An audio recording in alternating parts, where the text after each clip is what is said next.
Jannatda ham Qur'on o'qiladimi? Albatta. Jannatda o'qilsin-da Qur'on. Bunga dalil Alloh Ar-Rahmandir. Allohning o'zi Ar-Rahman, Allohning o'zi Ar-Rahimdir. Bu jannatga kirganimizda, masalan, men haqiqatda eng jannatga kirishlikdagi birinchi o'sha shavqim, men shu tezroq kirsam-u deyman o'zim. Bu vali zot ekan, bu savolni bergan zot.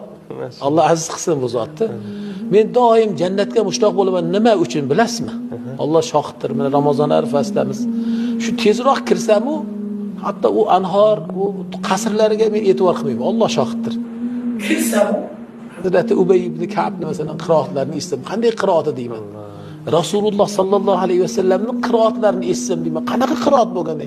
Hatto men tushlarimda ko'p duo qilaman, lekin gunohimizdir, bir amalimizda zaiflikdir, hech ko'ra olmayapmiz. Rasulullohni hatto tushlarimizda ham qiroatlarini eshitsaydik degan dunyolarda umid yashayapmiz. Endi uyga kirganimizdan keyin eshitamiz. Abdulloh ibn Mas'udni eshitamiz. Zayd ibn Sabit al-Ansariylarni eshitamiz. Ubay ibn Ka'bni eshitamiz.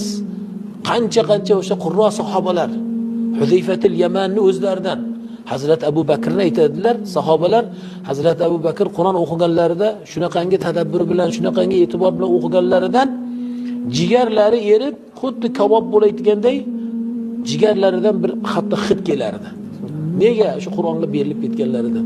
Hazrat Abu Bakrlarning qiroatlarini eshitamiz. Eng afzali payg'ambar alayhissalatu vassalam, balkim Davud alayhissalatu vassalamni zaburlarini eshitamiz. Zabur Davud alayhissalatu vassalam